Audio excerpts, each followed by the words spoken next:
Hello, good morning or good afternoon, depending on when you're watching this video. My name's Reen Barrett and I've been invited by the South East Leadership Academy to put together a short video for you to use personally and perhaps with your teams to begin to make some sense of what we've been learning over the last 12 months or so and how we're going to refresh ourselves and re-energize ourselves for the times that are ahead. So I hope the video is going to be useful for you. It's made using a number of slides, which I'll share in a few minutes. You will be able to get a copy of the slides after the session. And as we go through the material of this video, I hope you'll be spending some time to reflect on yourself and to think through some of the questions and challenges that I may suggest as we go through. So hopefully it's going to be a worthwhile experience. So bear with me, I'm just going to share my screen and share the slides so that we can work through some of the material together. Hopefully you can see that now. Now the session is called Reflect, Revive and Refresh. It's been an interesting period in history and certainly an interesting period in all of our lives. And I think it's very important that we take some time individually to do some reflection and some learning about the past 12 months or so, but then really focusing on what do we need to do best next to keep ourselves safe and well. So the session is called Reflect, Revive and Refresh. Here we go. Now, a little bit about me, not too much. That's my Twitter handle and my Twitter statement that if you are on Twitter, I hope you'll give me a follow. My Twitter handle says quite a lot about me. I'm a mum and a grandma first and foremost, but I spend the bulk of my time in leadership development. My own professional background is as an HR director, and I've been working in the territory of resilience over the last 10 or 12 years or so. And you can see I'm a proud Mancunian. I wear my little beads, our civic symbol, around my neck with pride. And here's just a snapshot of some of my clients over the last 12 months or so. And I show you this slide just to make you aware that I'm having conversations on a daily basis with people like yourselves who are working hard across our health, education, emergency services sectors within Britain. So I work every single day with teachers, with firefighters, with police officers, with clinicians, with GPs, and with people supporting all of those areas within our society. And that's really important to me. And it gives me a window into what are the kind of important issues that have been around for people, particularly over the last 12 months or so. Now, we're going to be talking about well-being. And I think it's really important to recognise that we're not just talking about well-being today because of the pandemic.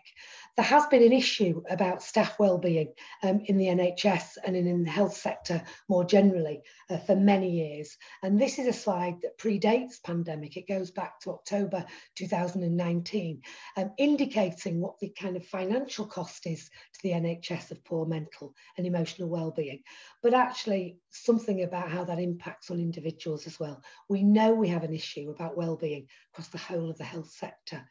And I've also pulled out some statistics which show us that the rise of issues associated with mental health is fairly significant. And this is a 5-year kind of snapshot for different grades of staff within the NHS, showing that there has been and is a year-on-year rise of mental health issues. And we don't need really to reflect too much on the impact of the pandemic on mental health issues. These are just some of the headlines in our papers and on social media over the last 12 months or so, showing what we already know, that there is likely to be increased mental health issues among staff who've been working throughout the pandemic, particularly in the acute areas of our services. And you'll see at the bottom of that slide, I have included a link to the latest NHS staff survey, which shows that well-being is clearly an issue for lots of people and something that needs to be taken very, very seriously. Now, because I work right across the health and emergency sectors and in schools, I've been very privileged to hear and have conversations with staff about what's been the impact of the pandemic on their day-to-day lives. And a term that has passed into our language is this of the corona coaster. It's been a real roller coaster ride for lots of us during the last 12 months. And what I've done is perhaps pull together some issues that I think will give you an opportunity to reflect. And as I go through through these bullet points, maybe you can begin to be thinking about, how does this resonate with me? Do I recognise this? Do I see this and feel it for myself? Do I see it in my colleagues? Do I see it in my family? So without a shadow of a doubt, we know there are much higher levels of anxiety within our society generally, and particularly in our key worker categories. Higher levels of depression. GPs are certainly prescribing more antidepressants than at any other time that we're aware of. Lots of fear around, perhaps this is dissipating a little bit now with the vaccine, but actually lots of us are fearful of the virus itself, fearful for our own health, for the health of our families, for the health of colleagues. Lots of uncertainty around.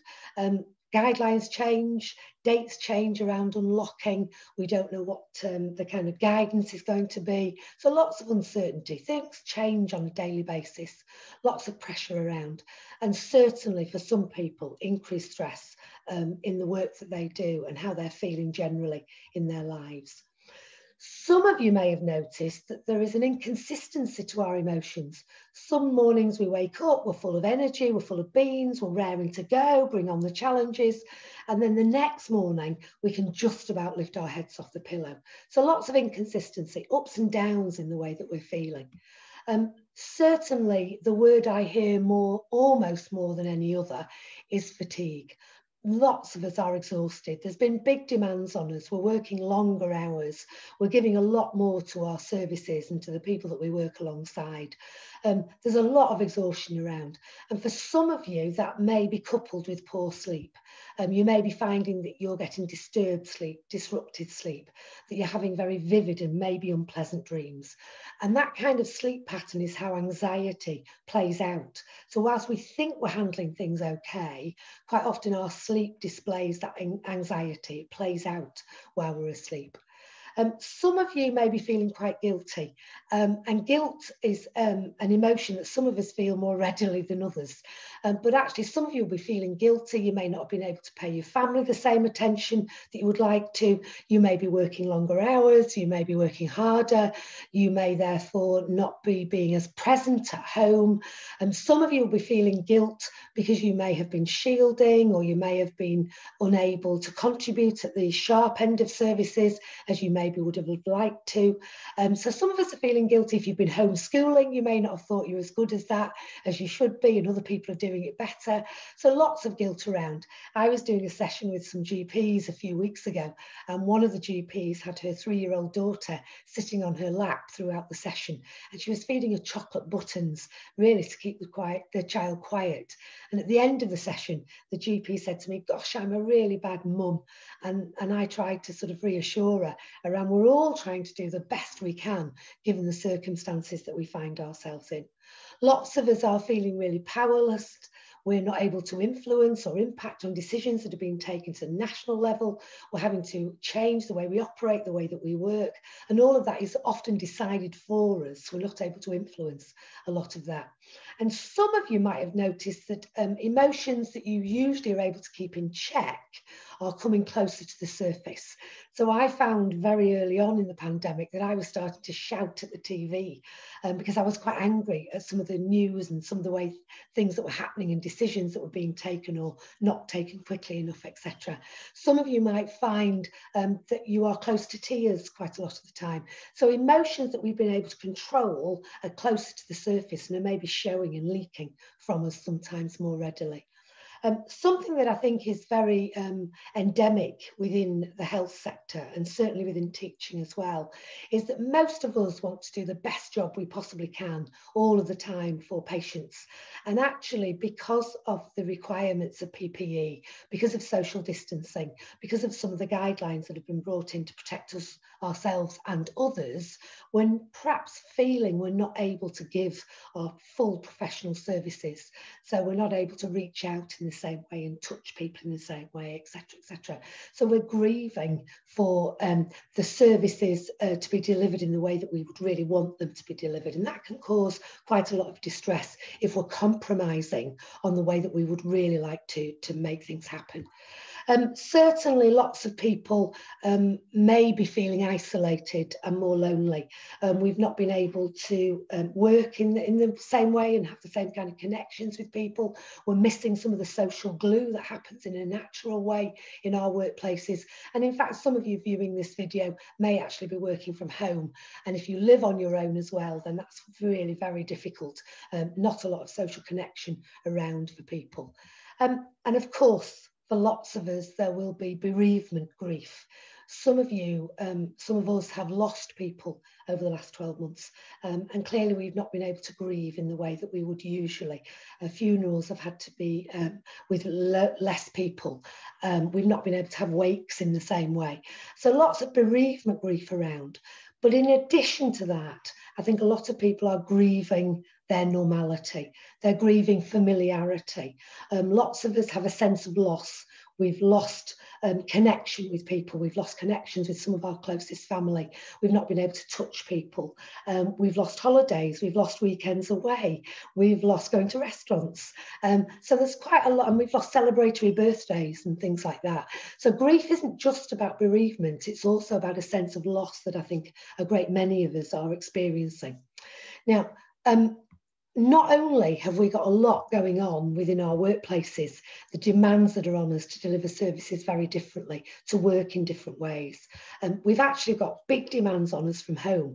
Some of you may be shielding other people, you may be looking out for other people. We're trying to do the best we possibly can at work and at home. And clearly that takes its toll on us.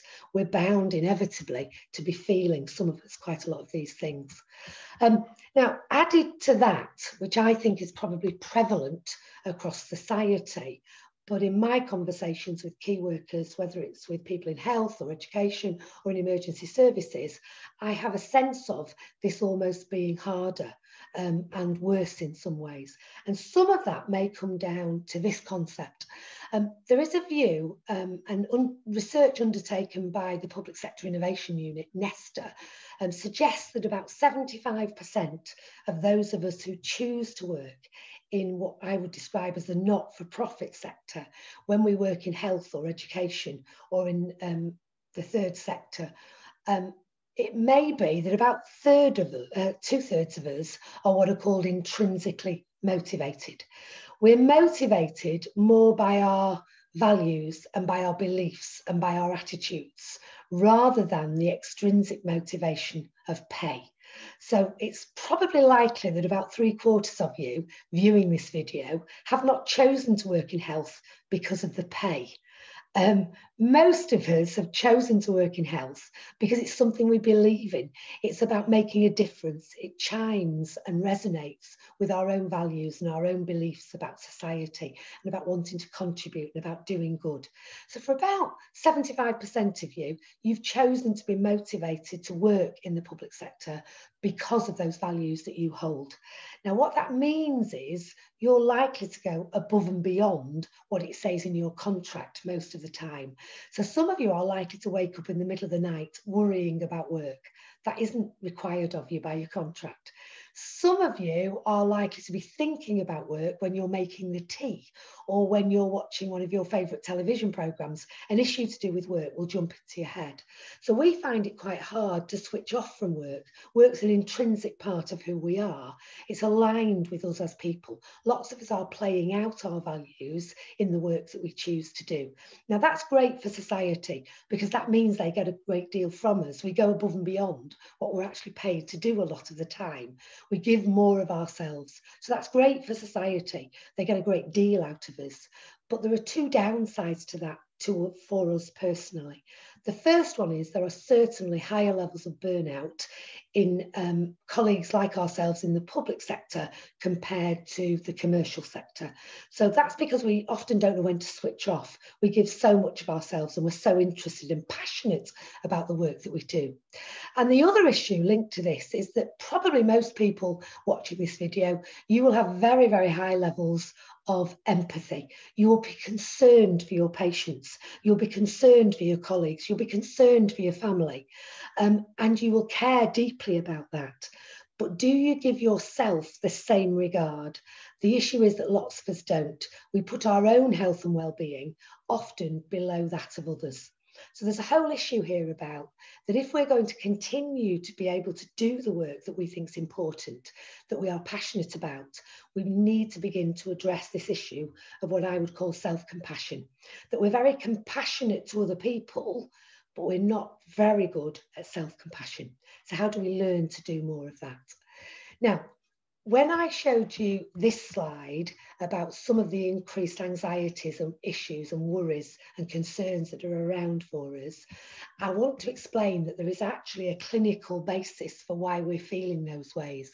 And some of you may be aware of this emotional regulation system. Our brains, our bodies respond to our emotions depending on what's going on around us and will react in different ways, producing a different kind of brain chemistry. So it's very, I'm explaining this in a very simple way, but if you're interested, you can look up the references later and have a deeper look at it. But our main overriding emotional system is what's called our threat system. It's our survival system.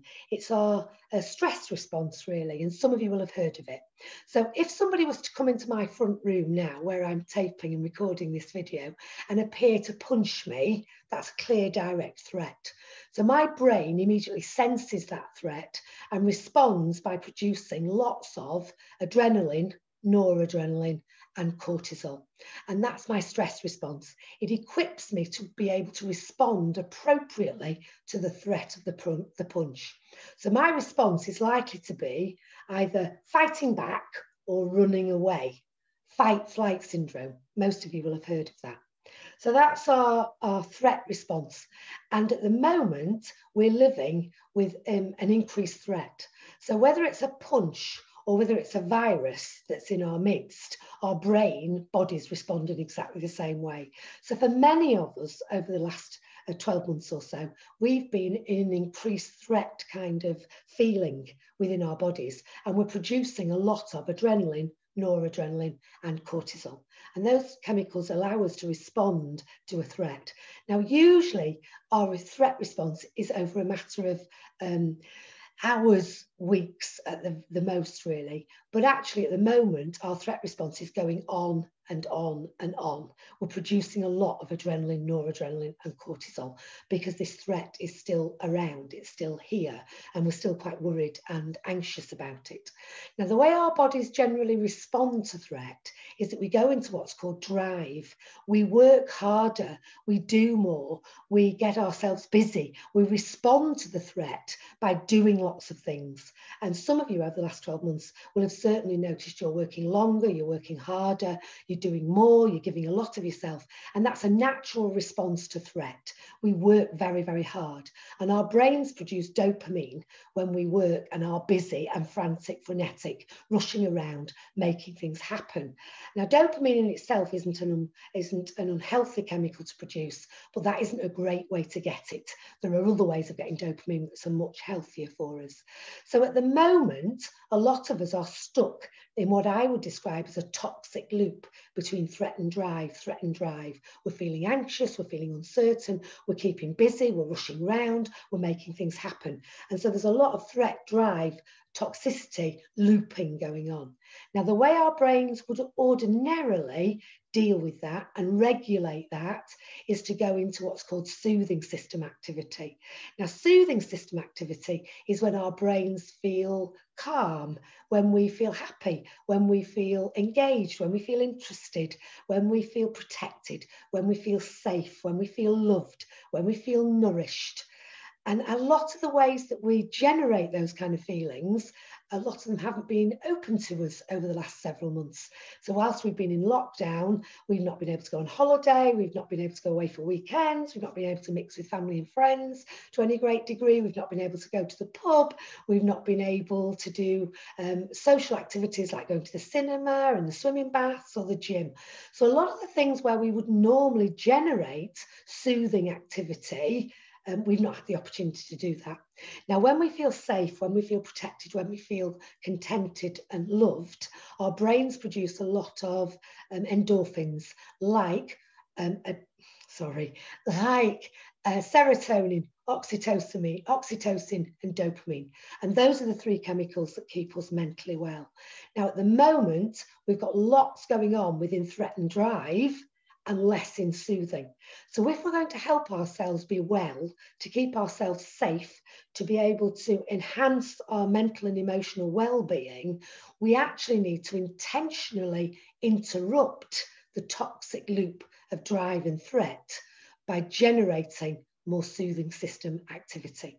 And that's what I want to talk about and share with you today, really, because this isn't going to happen naturally. How are we going to intentionally interrupt some of this toxicity by getting more of those great neurotransmitters to improve our mental and emotional well-being?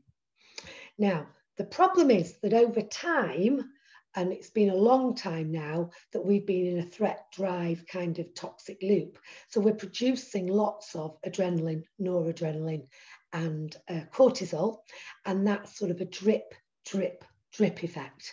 And if we're not careful, the drip, drip, drip can lead to drop. So some people become overwhelmed by this toxicity and may suffer a mental or emotional breakdown. Those people need our compassion and our support. Really, really important. But what can we do to offset that? What can we each do? What can I take responsibility for in terms of my own well-being to prevent that kind of a situation? Now, I also want to add in here a concept that some of you may become aware of, pandemic fatigue.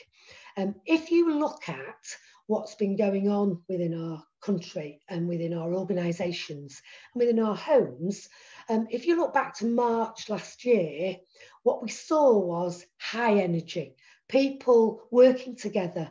There was a lot of energy around in the system, in our organisations, in society, to try to combat and address the threat of the pandemic. So what we saw was really high engagement. We saw lots of heroic and selfless leadership, and I mean at all levels in organisations, not just at strategic senior levels. We saw a lot of people pulling together. There was a lot of inspirational kind of speak. There was a lot going on around in society, very, very high energy. And that was around probably March, April, May, June of last year. And then thinking about how things have gone on. Originally, there was a kind of view things would be over by the autumn and then maybe over by Christmas. And yet here we are, things are still going on. And when I took a bit of a snapshot in February of this year, what I was hearing from people was a much lower energy, was a much less engagement, was actually much more negative than positive, that actually people were beginning to get disillusioned, resentment was creeping in, people are frustrated, very weary, tired, it's just going on and on and on. And even with the vaccine, there still seems to be a lot of impatience from people for things to get back to what they perceive as normal, really. Now, the last slide I want to show you before I get you to do a bit of thinking around some of this is a slide taken from disaster theory. And if you begin to think about and plot what the pandemic has played out like within our country, this disaster theory model is quite helpful. Because if you look at the left-hand side of the diagram, if you think about last February 2020, most of us were sort of watching what was happening around the world. We were watching on our TV screens as things unfolded in China and in Italy. And there was quite a lot of what I would describe as, what's the word I'm looking for? A denial, I think, that it won't be like that here. It won't happen like that here. Things are different here. And then suddenly in March last year, we had the impact of the pandemic. And very quickly, we saw that things were going to be very difficult and traumatic. And what kicked in was what I've just described, that very high energy. What we saw was people really stepping up. We saw lots of energy, lots of change going on in our systems, redeployments, job reskilling, people moving around the system to make things happen, to provide better services, to address the needs in the pandemic. And so what we saw was really heroic stuff going on. And then maybe from the summer onwards, we saw a big dip coming down into that trough where people are starting to feel more disillusioned and apathetic. Now, I'm hoping that by the time you see this video, I think we're at been through the lowest point. I think we're actually starting to come up the other side. Looking to the right-hand side of this diagram, we're actually coming out of this. And what we've now got is a great opportunity for reconstruction, for a new beginning. And while some people talk about wanting to go back to normal, I think we are going to see something quite different. We have an opportunity here to reflect on, what have I learned about myself during this experience? What have I learned about the way I deliver services? What have I learned about the organisation? And what are we going to take with us? What am I going to take with me personally? What am I going to take with me professionally? How are we going to take the best from our experiences? Now, we do know, and disaster theory shows us, that there are likely to be trigger events over the next 12, 18 months or so, when things may get very bad again. And already there's a suggestion of maybe a more serious wave in September or October. So there will be trigger events, and that will take us back a little bit. But the trajectory is certainly on the better side. We're going into a new phase, a new beginning, reconstruction. And I think it's quite helpful to see this and to plot our own journey, both emotionally and professionally and personally over the last 12 months or so. Now, if you can, I'd really encourage you to stop the video now and to begin to ask yourself, or to sit with some colleagues and ask some questions. How does all this resonate with you? Are you able to plot and track your own emotional journey over the last 12, 18 months or so? How have things been for you? And how does all this resonate with you? And to really begin to surface what have been your overriding emotions during the pandemic. So I'd encourage you to stop and give some thought to some of that at this point. Now, in doing some of your reflections and just looking back on your experiences, I suspect that a lot of you are likely to focus on some of the more difficult times during that period, some of the more tricky kind of experiences that you've had, rather than maybe some of the silver linings that have emerged during the pandemic. Now, first of all, it's reassuring to know that our brains do have this survival technique, which means that we are genetically wired to notice the more negative experiences. So our brain is a lot like Velcro when it comes to negative experiences, and actually quite like Teflon when it comes to positive experiences. So we let those go. Whereas things that worry us, trouble us, we ruminate on them, we hold on to them. So there is something about, if we're going to be well, if we're going to enhance our soothing system activity, we need to be training our brains to notice a lot more of the positive experiences that we encounter, rather than focusing on and ruminating on the negative experiences.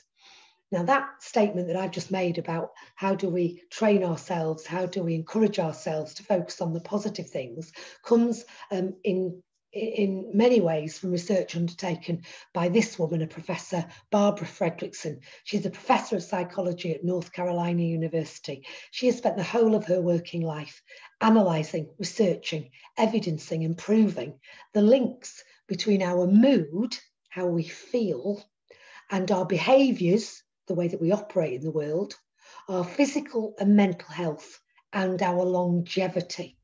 So her work is now guiding a lot of work that's happening in the health service around social prescribing. How do we support and encourage individuals to take action in their lives, which will help them deal with, cope with chronic illness, chronic pain, etc.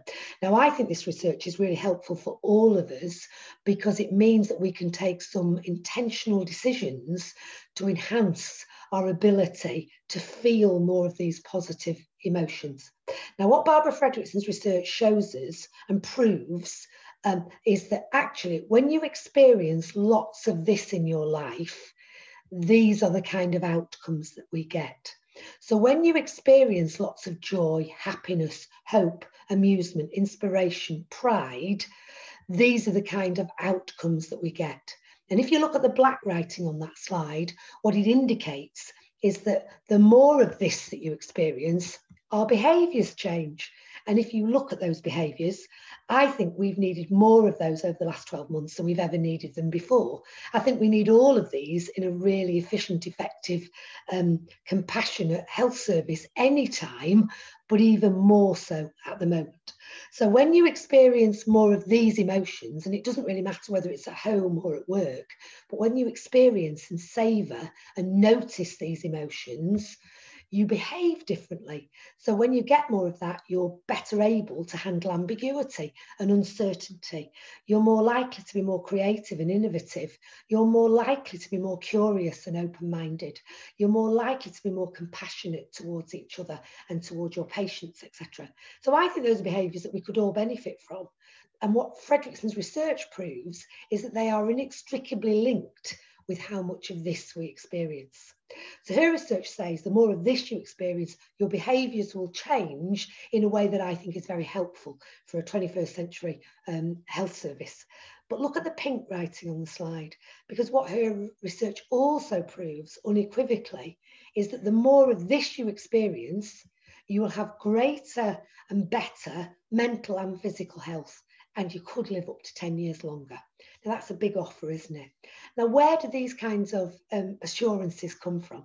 Well, it's based on a clinical term called Psychoneuroimmunology. Some of you may have heard of this. It's a very, very complex word, but actually the meaning of it is very, very simple.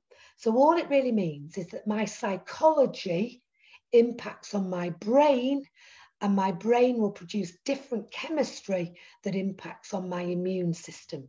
So, for example, if I'm having a good week, if things are going well, if I feel I'm managing all the demands that are on me, if I'm enjoying myself, if I'm spending time with family and friends, if I'm experiencing some of these emotions and feeling them and experiencing them, my psychology is in a good place. I'm feeling good, I'm feeling well, I'm feeling upbeat. My brain, therefore, the neuro bit of this word, will produce lots of this. Serotonin, dopamine, and oxytocin. These are the soothing system chemicals that we need to stay mentally well. Now, some of you will have heard of some of these. Oxytocin is sometimes called the love drug. It's the chemical we release when we're in love, when we're all loved up. It's the chemical we release when we stroke anything. Dogs, cats, guinea pigs, rabbits, ferrets, horses, whatever does it for you. It's actually anything with a heartbeat does it. So it happens when we stroke other people, but please be careful, you need their permission before you do that. So oxytocin, very important for our emotional and mental well-being. Dopamine, you may have experienced if you've eaten too much chocolate, you get a sugar rush, that's dopamine triggering in your brain. Other things that trigger dopamine are alcohol, social media usage, smoking, and gaming. They're not so good ways to get your dopamine. A better way to get your dopamine is good mood, feeling good, feeling upbeat, feeling interested, engaged, curious, and exercise. Exercise produces lots of dopamine. Serotonin, most of you will know, is linked to Prozac or other SSRIs or other antidepressants. And at any time in our lives, any of us might need to take a medical supplement that helps our brains retain serotonin.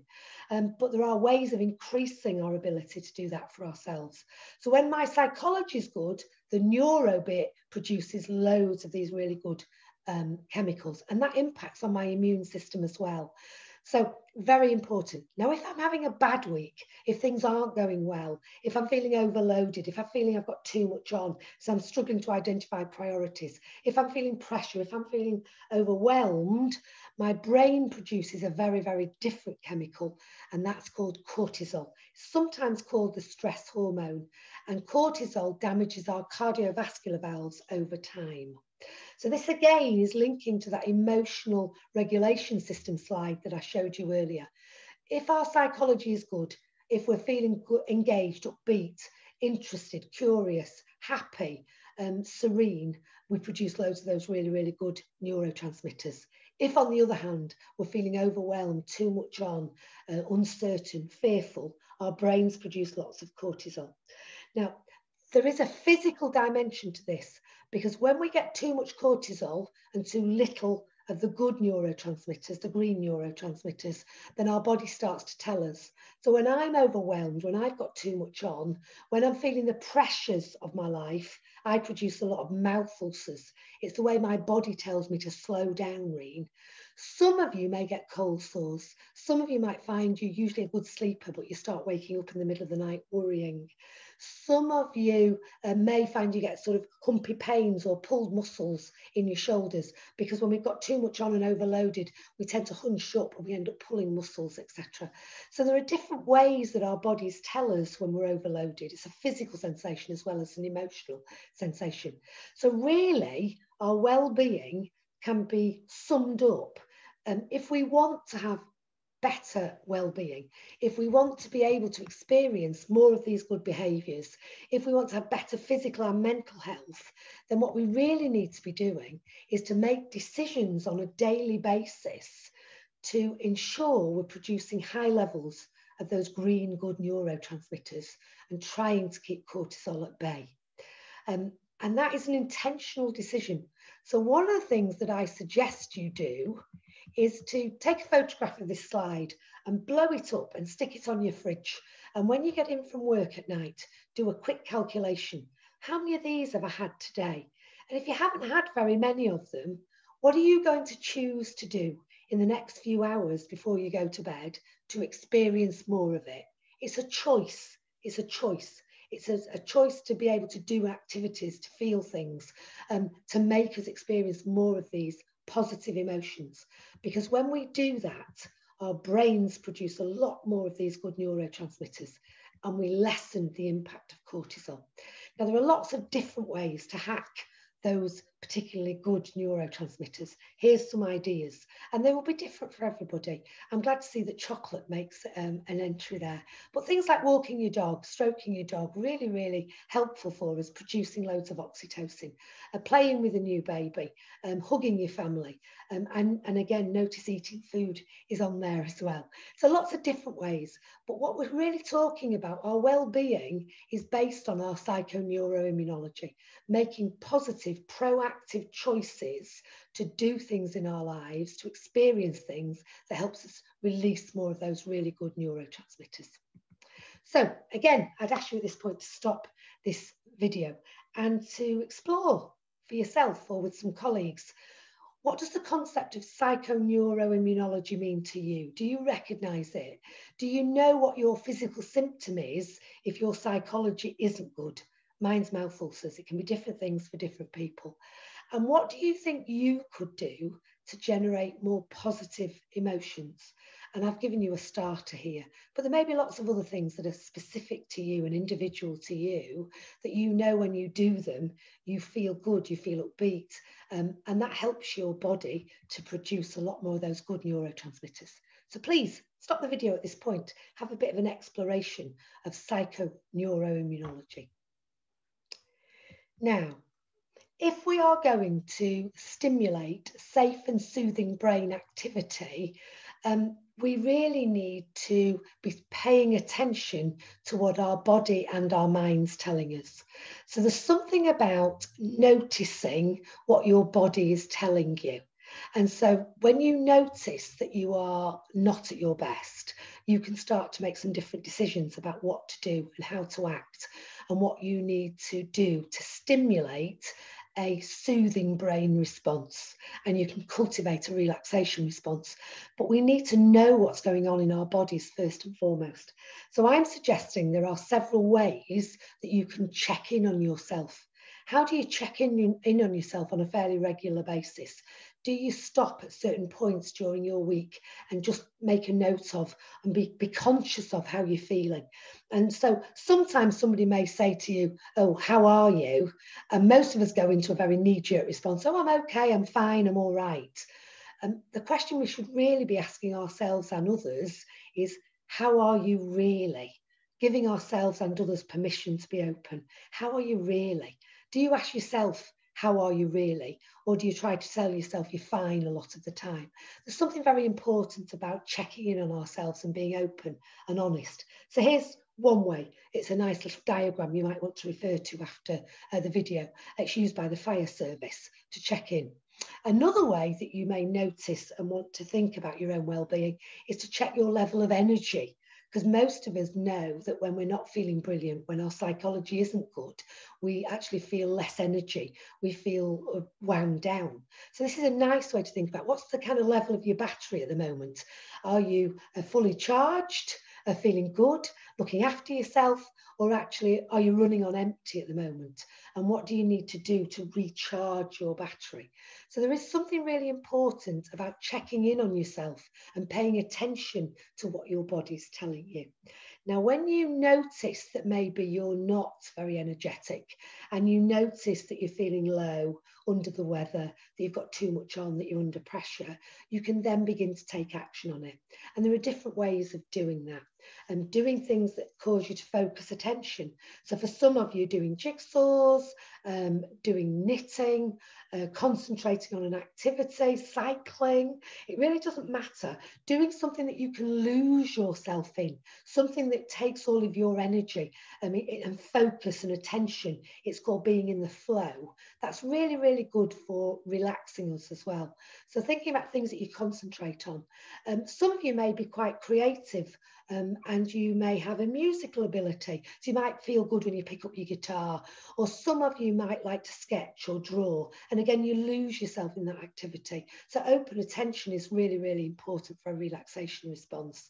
There's something about noticing how you manage your inner critic. That's the posh way of putting it. I would describe it as your crap channel. Some of us have a very loud crap channel. It's a kind of internal dialogue that we have with ourselves that tells us we're not good enough, we don't measure up, we're not as good as that person, I wish I could be like them, we're not working hard enough, we're weak, etc., etc. So some of you have a very loud inner critic or crap channel. So I think we need to learn to turn the volume down or to turn it off. How do you cultivate greater self-compassion? Really, really important. And another way of cultivating a relaxation response is to try to adopt what's been called a growth mindset. And particularly after the pandemic, I think, and at the this stage of the pandemic, it's really important we explore this growth mindset idea. So checking in on ourselves, really important, knowing what our body's telling us about how we really are, checking your levels of energy. Now, some of you will have heard of post-traumatic growth, I'm sure. Post-traumatic stress. And we are likely to see a rise in that over coming months. Often this isn't something, post-traumatic stress isn't something that happens immediately after trauma. It can emerge many months and many years later. But there is an opposite to post-traumatic stress. It's called post-traumatic growth. And some of you may have heard of this. And the research shows that when we try to focus our attention on what we've been learning during any traumatic experience, that's very helpful and can be very soothing. So it's about recognizing there has been a lot of adversity around. Things have been difficult and tricky for lots of us over the last 12 months or so.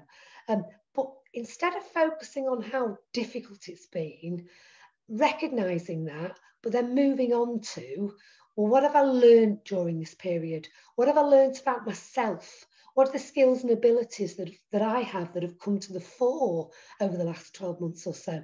What am I learning about the people around me? What am I learning about our services and the way we deliver our activities? What am I learning about the organisation?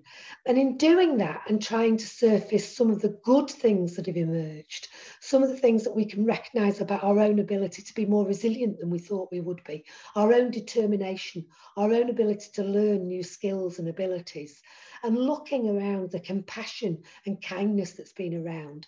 And actually, during the pandemic, for lots of us, there has been an opportunity to do some serious reflection about what's really important in my life. What have I really missed? Have I really missed going shopping? No, what I've really missed is the contact with 6 of my grandchildren who I've not been able to see over the last 12 months or so, or certainly not been able to hold and to touch. So there's been an opportunity for giving us an opportunity for a reflection about what's really important in our lives. Now, what the research shows us is that when we try to cultivate post-traumatic growth, when we balance out a recognition with how difficult things have been, with actually silver linings, What have I benefited from this experience? What am I learning about myself and others? What have been some of the silver linings? Whether that's been about less traffic because I've not been commuting, whether it's about being able to work from home, whether it's about noticing the bird song, whether it's been about walking the dog more. There's lots of silver linings to what has happened. And it's likely that we will not return to delivering services in the way that we've previously done things, because we've learned to do things in different ways that may be helpful going forward. And certainly some of us are recognising that we'll live our lives differently going forward as a result of this experience.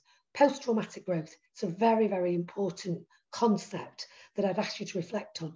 Do a little bit of thinking about, yes, and acknowledge this has been difficult and traumatic, but actually here's some of the things that I've benefited, some of the things that I've learned about myself and others and our organisation. Very important concept, post-traumatic growth. And here's a lovely little infographic that gives you some ideas about what you could focus on to help you develop a growth mindset, remembering that from this experience, there's likely to become a lot of learning. And instead of sort of thinking and focusing just on the difficulty, encouraging yourself to think about some of the positives that have emerged. Really important concept.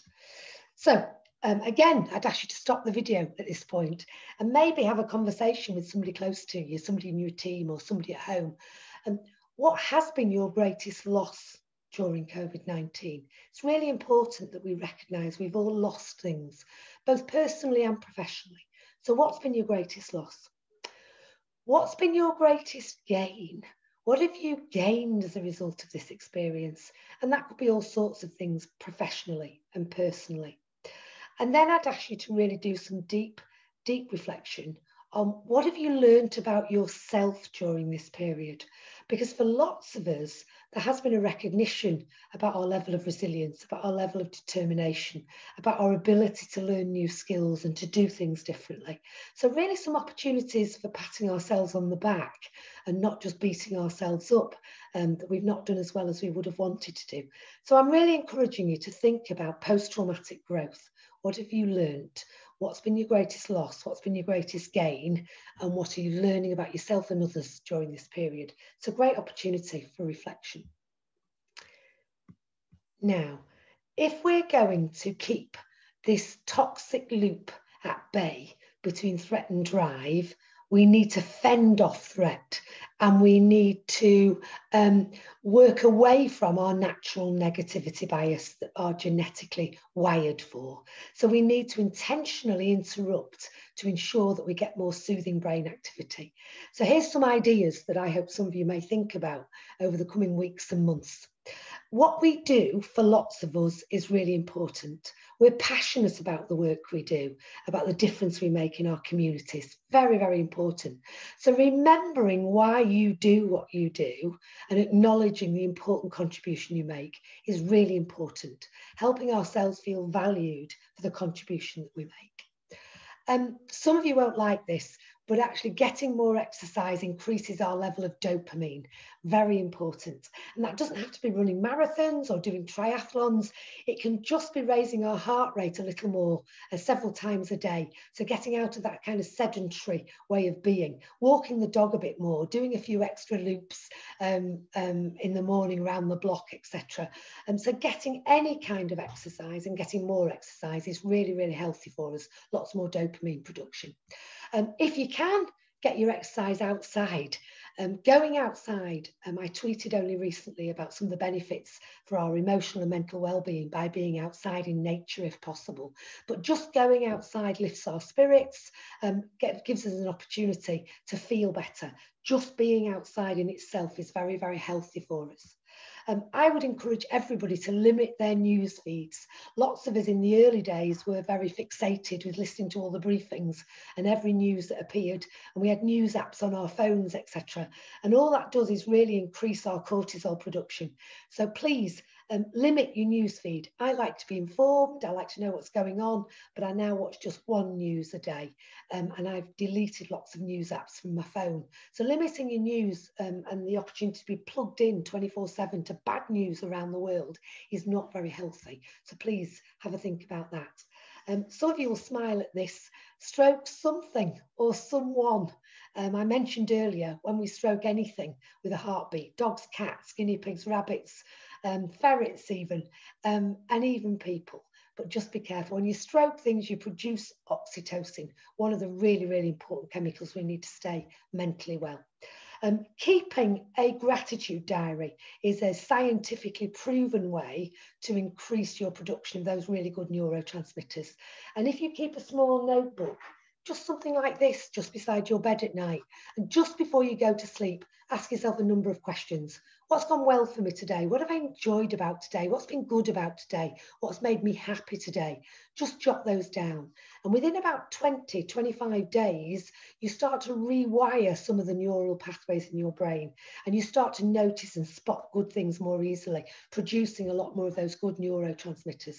Some of our forward-thinking GPs are now prescribing the keeping of gratitude diaries for people who report with bipolar disorder, with high levels of anxiety and depression. Scientifically proven way to enhance your psychoneuroimmunology. So please have a think about keeping a gratitude diary, a very simple technique. Encouraging yourself to look for the silver linings in any situation, because usually there's opportunities for learning. There's usually good things that come out of difficult events, but we often don't spot those and notice them. So encouraging ourselves to look for silver linings, really, really important. Taking a few moments to reset. If you feel yourself starting to feel overwhelmed, feeling the pressure of demands that are on you, taking a few moments to reset at that point is very, very important. Now, that can be different for everybody. We're all individual. We all have different ways of dealing with things. But for some of you, just walking away from a situation, a few deep breaths, really, really important. Other people, humming or listening to one of your favourite songs or tracks can be really, really important. One of the main ways I reset is to look at important pictures. So just at the moment, I've got a beautiful picture of my two youngest grandchildren in a card that my daughter sent to me. I keep it close by. And when I'm feeling a bit low, under the weather, overwhelmed, feeling the pressure of the demands that are on me, I only need to look at this card and these beautiful smiling faces, and it resets me. It reminds me a sense of perspective, what's really important in my life. So taking moments to reset, however you do that, really important. Some of you may benefit from self-affirmation. So learning to say and repeat to yourself a mantra, preferably in a mirror, looking at yourself. So making up your own mantra, something that's really important to you. So some people I talk to say things like, the work I do is really important. The work I do is making a difference in my community. What I do is valuable and worthwhile. It's something that's meaningful for you, making that mantra up and saying it to yourself, repeating it to yourself. Very, very important if you can do it. I think there's been lots of kindnesses around in our communities and society over the last period. So noticing other people's kindnesses, and maybe even taking it a step further, not just noticing it, but telling them that you've noticed. Giving people some positive feedback makes them feel good and you feel good. Really, really useful way to think about it. Some of you listening to this video, watching the video, are likely to be perfectionists. You will want to do everything you do to the best of your ability all of the time. It's actually impossible, and you're likely to wear yourself out trying to do that. So some of us are having to try to learn and to remember a new concept of good enough. Sometimes, and particularly at the moment, we're having to compromise. So remembering that sometimes good enough is okay. Always aiming for perfection can be incredibly wearing and not very healthy. It's really important that you know what unwinds you. We're all different, we're all individual. So what unwinds me might be very, very different than what unwinds you. I like to curl up with a good book and either a glass of wine or a big bar of chocolate. That certainly unwinds me. Others of you will like to do very vigorous things. You'll like to run a marathon or a 5K at least. You'll want to do things that really set your heart racing, and where others of us need sedentary relaxation. So please don't judge yourself by others. You need to know what unwinds you, and then you need to do it. Very important. So at the end of this session, I'm asking you to, again, stop the video and do a little bit of reflection. Given what we've talked about, given what we've explored, some of the science, some of the clinical information around our emotional regulation systems, how we naturally go into threat and drive. And if we're going to enhance our well-being, we need to intentionally interrupt that by making proactive choices to enhance our soothing brain activity. So what do you personally need to do more of to enhance that soothing activity part of your brain? And maybe what do you need to do less of? So a bit of personal kind of action planning. Now, over the last 12 months, I have become slightly obsessed by this book by Charlie Mackesy. Some of you may have seen it. It's called The Boy, the Mole, the Fox and the Horse. It's a children's book. It's beautifully illustrated. And like really, really good children's books, I think it resonates really well for adults as well. I don't get any commission by recommending Charlie's work, but I know it's a really valuable book. So a couple of the illustrations from here really struck me as relevant for this video. The first one was this.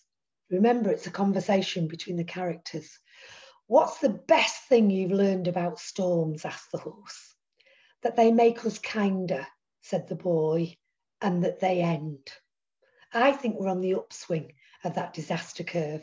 I think we are hopefully coming to the end. Things will be different, but hopefully we're through the worst and we're into that reconstruction phase. What are we going to take with us? What are we going to take with us into that new place that we're going to? Old normal has gone. We've got an opportunity to reconstruct something better, both personally and professionally. So I like that particular thought. But I also think it's important that we recognise this has been a very traumatic period for lots of people. And some of you may have felt you've been struggling in this period. So I think this is a very important illustration. What's the bravest thing you've ever said? Asked the boy. Help, said the horse. It isn't weak to ask for help. It's actually really, really critical and very important and very brave.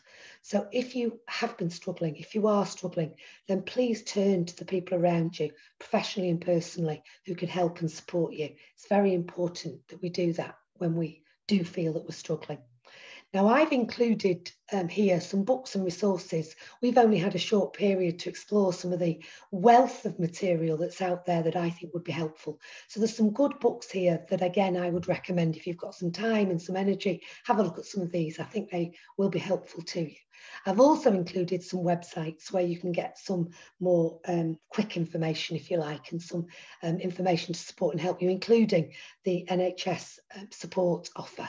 And there's some great articles here about things like post-traumatic growth and how will we emerge from the pandemic, and some other useful websites that I hope will be useful to you. And these are my contact details. Please give me a follow on Twitter. I always follow back. My direct messages are always open if you want to ask anything, check anything out. I'm more than happy to help if I can. And also, obviously, the South East Leadership Academy, who commissioned this video, here are all their contact details, and I'm sure they would be very pleased to hear from you and to help in any way that they possibly can. I hope this short video has been of assistance. I wish you well going forward and have a great rest of the day with the video to think about and to look at. So thank you very much for sharing the time with me.